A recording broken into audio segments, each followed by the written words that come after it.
All right, Our Lady of Sorrows, Father Mark, everyone else, family, friends, piano teachers, we are back.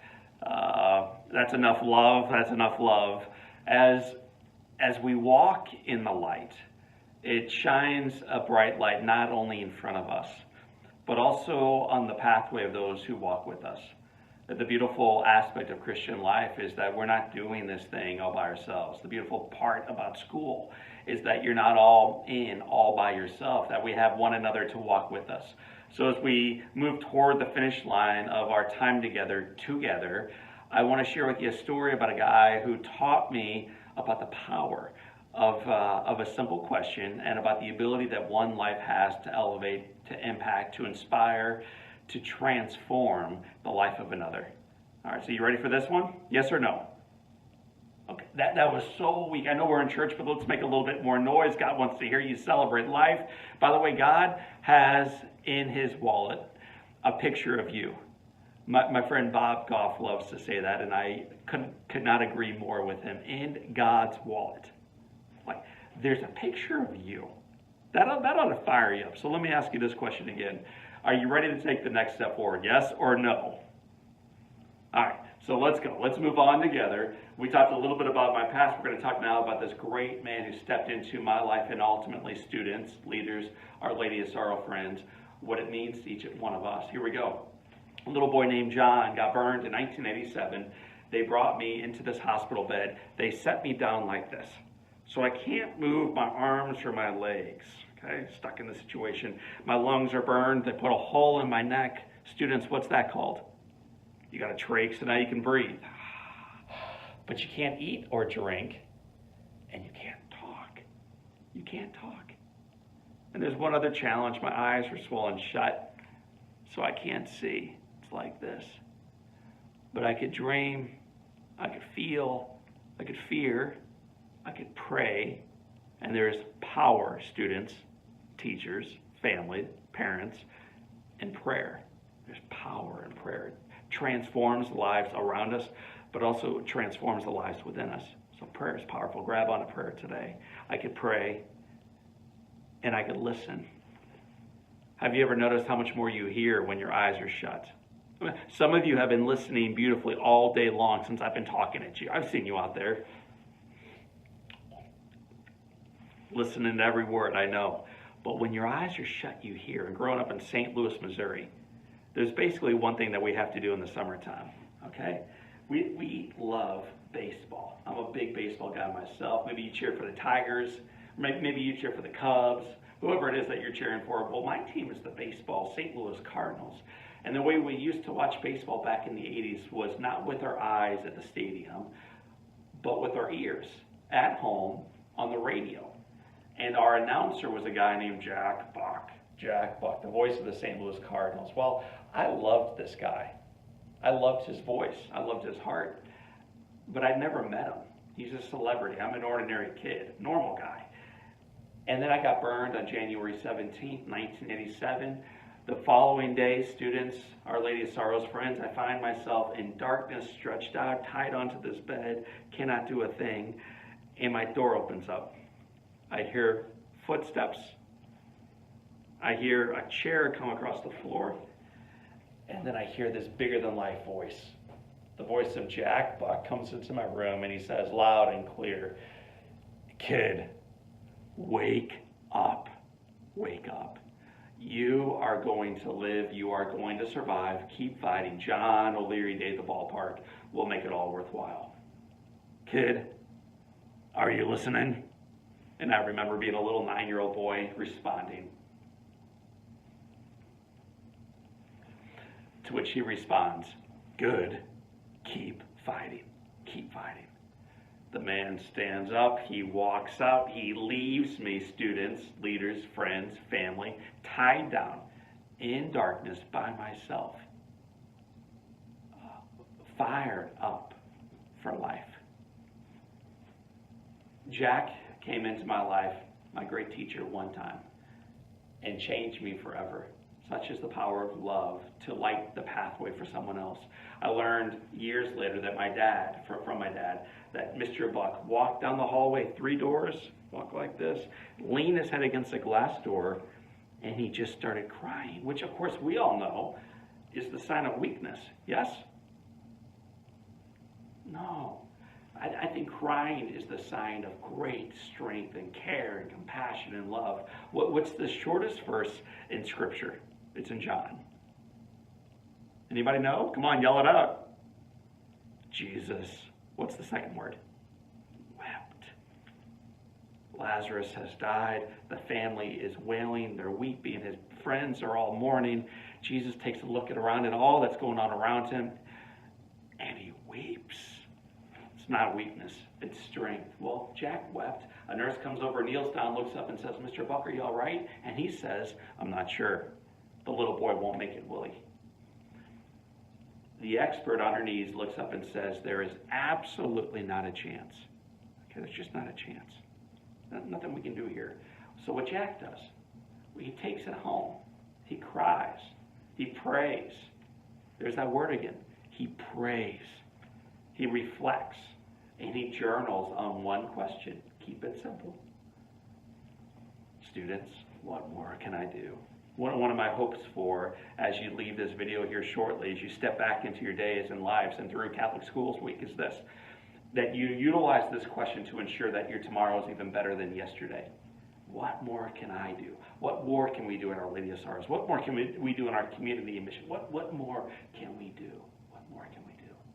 To be light, to walk in light, and to elevate those around us. What more can we do? Well, the following day, there's a little guy named John O'Leary. I'm stretched out like this, can't move, can't see, can't talk, can hear. Door opens up, footsteps, chair, the cough, and then the voice of this guy. Kid, wake up. I'm back. You are going to live. You are going to survive. Keep fighting. John O'Leary Day at the ballpark will make it all worthwhile. See you soon. And then he leaves. And then the next day, he comes back. Students, he comes back the third day. And then he comes back the fourth day. And then he comes back the fifth. For 5 months, he just keeps visiting me day after day after day. One visit by one visit by one visit, changing my life. Eventually, this little guy with no chance goes home from the hospital. Then he gets taken downtown. We have John O'Leary Day at the ballpark. That's me up there on that screen. There I am next to Whitey Herzog. We go upstairs, we broadcast the Cardinal game.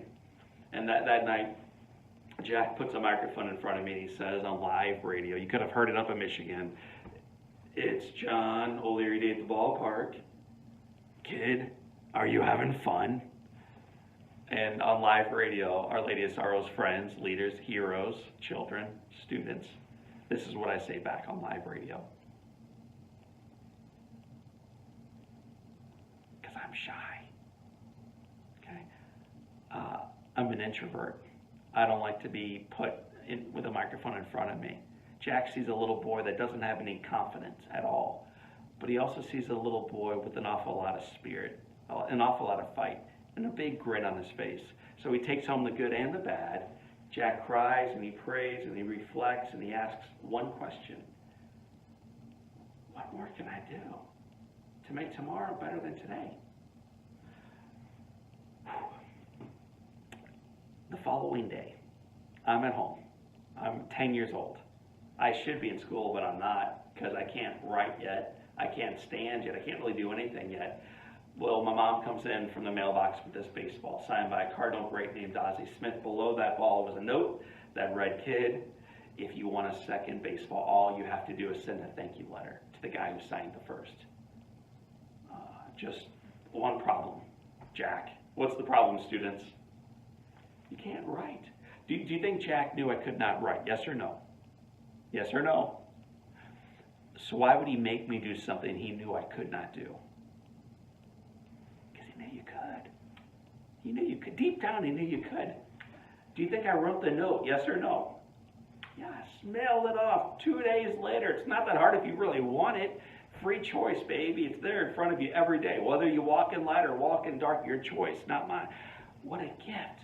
I decide, with the help of my therapist and my mother, to write this note to Ozzie, send it off, and 2 days later, we got a second baseball. with a second note that read, "Kid, if you want a third baseball." So I do. Do you think I want a third baseball? Yes or no? Yes. Mail it off. A couple days later, I got a third baseball with a third note that read, "Kid, if you want to..." Are you seeing where this is going? Okay, yes, speed it up, man. 1987, Jack Buck sends a child 60 baseball, 6-0, teaching a little nobody that there's no such thing, that your life matters, that you are sacred, that you are a gift, that you are treasured, that God has a picture of you in his wallet. That's how much he loves you. That's how much he loves you. He teaches a little boy how to ride again, which allows me to go back to grade school. St. Clement's. By the way, when I went back to grade school, my hair looked totally weird. So when I was growing it looked a little bit like this. Okay, Liza Minnelli, circa 1980s, that one's for your teachers. So my hair was a little bit goofy. Not only that, I had bandages on almost every part of my body, and I was in a wheelchair. So I looked a little bit like the Stay Puft Marshmallow Man for the Ghostbuster fans in the room. These were my parents, okay? This was like their offspring. This is not a cool look back in 1988 at this point. How many times do you think my classmates at our little Catholic school here in St. Louis, Missouri made fun of this little boy with scars and a neck brace and bandages and no fingers? How many times do you think my classmates made fun of me? Yell it out. Come on, I can't hear you. How many times? The answer was 0. Not once. Not one time. Which changed the way I viewed myself and changed the journey going forward. They walked in light with me. This incredible Catholic school that I was part of. These friends that changed me, that elevated me, that walked with me, allowed me to go on to high school. I went to a Jesuit high school called the Smet. Great experience for the most part. I went to a Jesuit college called St. Louis University, where I gained a little bit of weight, graduated in only 9 years, best 9 years of my life. I'm joking. Graduated in 4 years, teachers, 4 years. And graduation night, the miracle happens. The miracle's love. I never dated in grade school, middle school, high school, or college. But graduation night, right on time, love shows up. And she's gorgeous. I'm not trying to brag, but it ain't bragging if it's true. Can I show you the picture of love, yes or no? Yeah, here she is. Is she gorgeous? I mean, look at her. She's beautiful, isn't she? Who'd you expect? Love. Love sometimes looks like a 19-year-old brunette named Elizabeth Grace. Brown eyes, brown hair, pretty lady, inside and out. But you haven't met her yet. Other times love looks like a 77-year-old man with Parkinson's disease and stage 4 lung cancer named Jack Buck. Love. Love doesn't always look like what we expect. In fact, love looks so different than what we expect that sometimes we'll try to crucify her. Okay? Look around the church for evidence. That is what love looks like. We don't even expect it to look like that, but that's what love looks like. Graduation night, Jack Buck shows up in my life one final time with a package and a note. What do you think the first word on the note was? Kid. Kid. That's exactly right, students. Kid. This means a lot to me. I hope it means a lot to you too. Enjoy, it's yours. I open up the package, look inside. Before I show you what he gave, first I want you to, again, be reminded of Jack Buck's favorite question. What more can I do to make tomorrow even better than today? What more can I do? What more can I do? Kid, this means a lot to me. I hope it means a lot to you too. Enjoy, it's yours. Kid, this is the baseball that I received when I went into the Hall of Fame. It's made of crystal. It's priceless. There's only one like it in the entire world. Don't drop it. Don't drop it. He gives this ball to a child who doesn't really know what to do with it, but be changed one more time by it. And I want you to hear these words one more time, but this time when you hear these words, I'm quoting Jack Buck, but I want you to look up at the cross when you hear him. Okay? Go look at the crucifix in front of you right now. Don't look at my video anymore. Look at the crucifix. Listen. This means a lot to me. I hope it means a lot to you too. Enjoy. It's yours. Children, this is a gift. It's free. It's yours. You're priceless. Don't drop it. Don't drop it. That's what Jesus sings to us from the cross. That's what we receive every day in the Eucharist.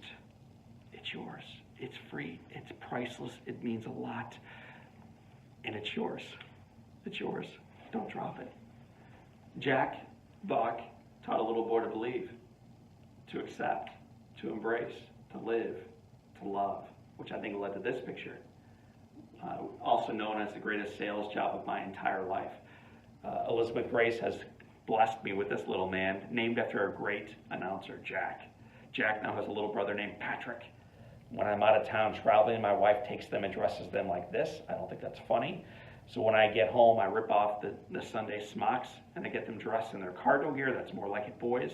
I tell Jack and Patrick to love on Henry. And in Missouri, they just keep showing up. Both flavors, Jack, Patrick, Henry, and now most recently, a little baby girl named Grace. But my friends, as we get ready to wrap up, I do have a final question for you. Okay, so I'm expecting right now that some of you might know what my final question is, because I've asked it a couple times. But here it is one final time with a little bit more flavor to it. What more can I do to walk in the light every day?